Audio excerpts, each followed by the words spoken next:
I've been asked to make a guide to how I make a pattern for a turn shoe, Viking Age turn shoe.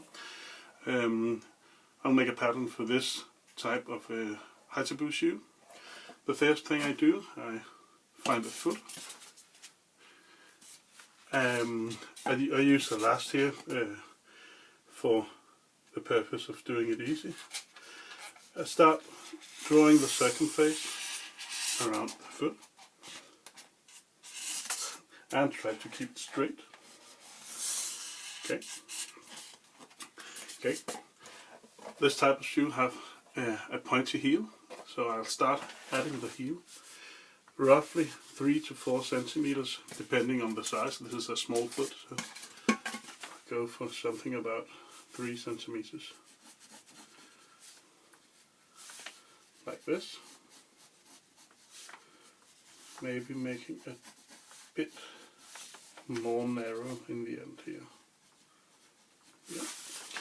Then I add some space in front of the shoe, just about 1 or 1.5 centimeter around the toes.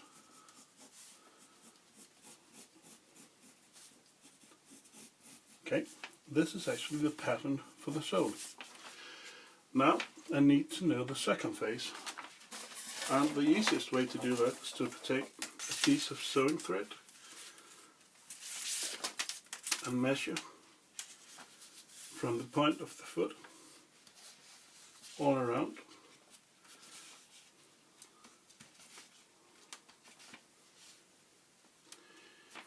Just follow the line of the pencil.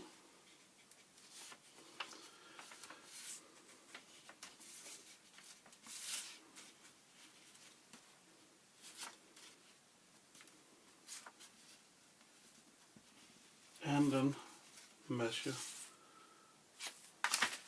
the length.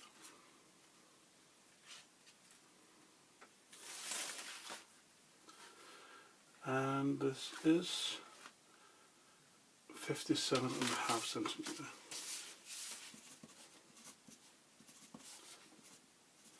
Now this was the easy part.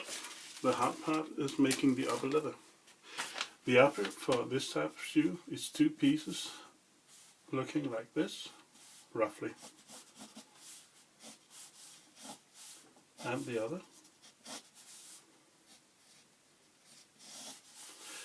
The circumface, we need to measure it from this point to this. That is 1/2 of the sole, and from this point to this. This part is where the pointy end of the heel goes. And just turn the paper here. Oh, I forgot to make some measurements. Just a minute. Of course, when you make the circumface on your shoe, on your feet, you have to measure the widest part above your toes, roughly here. This is 12 centimeters, and the highest point on your foot, this is 16.5, and the joint between your feet, your foot and your leg, and this, I think it's here, that is 14, so 12, 14, I can't remember this one, was it 17? No, 19, 18.5. Okay. If you do a high boot, of course you have to measure the circumface around your ankle as well, but we're not going to do that. So 14, 12 and 18.5.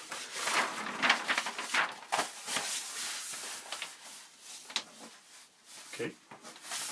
This is the front of the foot. This was 12, 18.5, and the length was 14. The circumference was 57.5. Okay.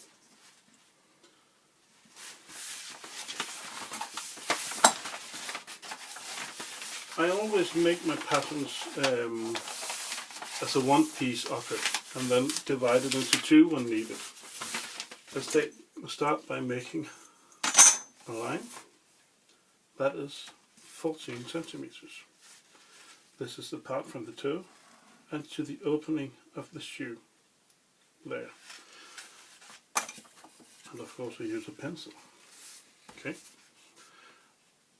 This part I make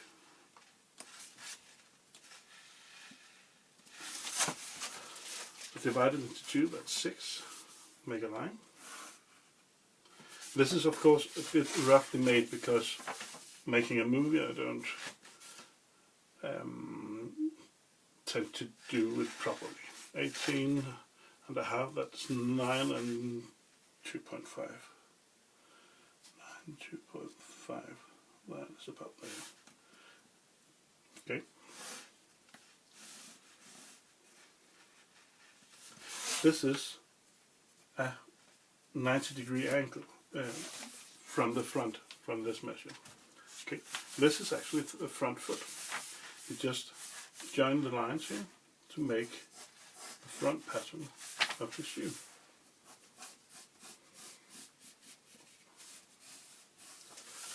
Okay, now we know that the second face is 57.5, and the half of that is 25, 27.5, 27.75. 27.75. Okay, so this part from here and up to the heel will be 27.75. Take that measure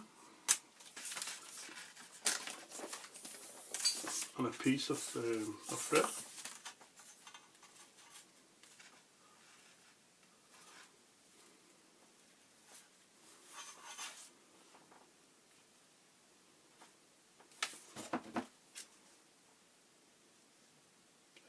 There, and I now have the length of 1/2 of the shoe. So now I know that this part, just making sure that you can see this. No, you can't. I'm doing it like this. Just a minute. Yeah, that was better. Okay, this is the half length of the second face. And I do a measure here. Okay, so now we know that this is the extra that I need, but I also need the point where it goes up from the heel. So just put an extra on here like this. See, that is roughly there. Okay, and then I tend to draw it in freehand.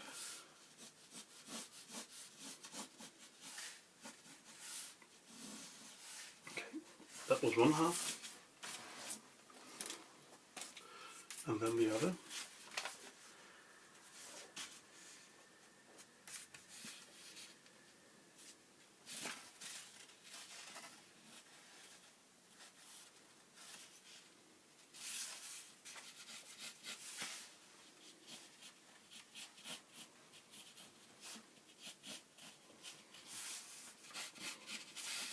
Okay.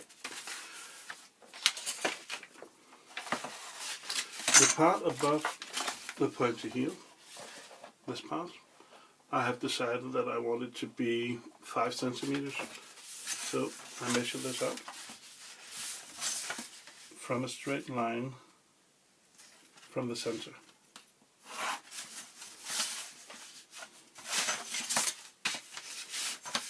Five centimeters. Okay. Try to make it in a 90-degree angle here. 5 centimeters there. And 5 on the other side. Okay.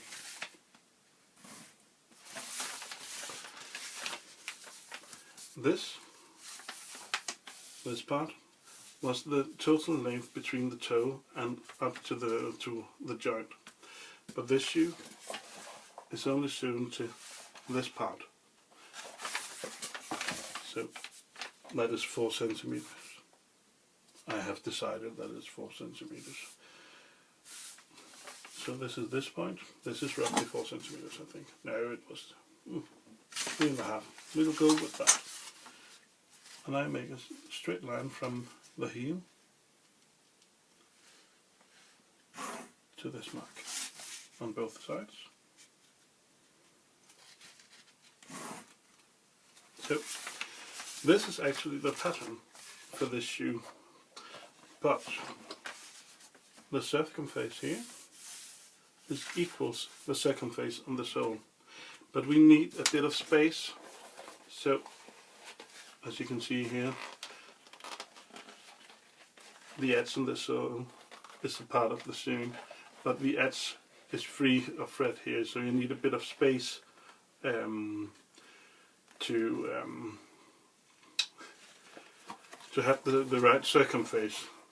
I don't know how to explain this, but what I do is say I have an extra spacing of 4 millimeters, and you can do it like this, measure it all the way around 4 millimeters, or if you are a bit skilled in it, you can just do it by hand.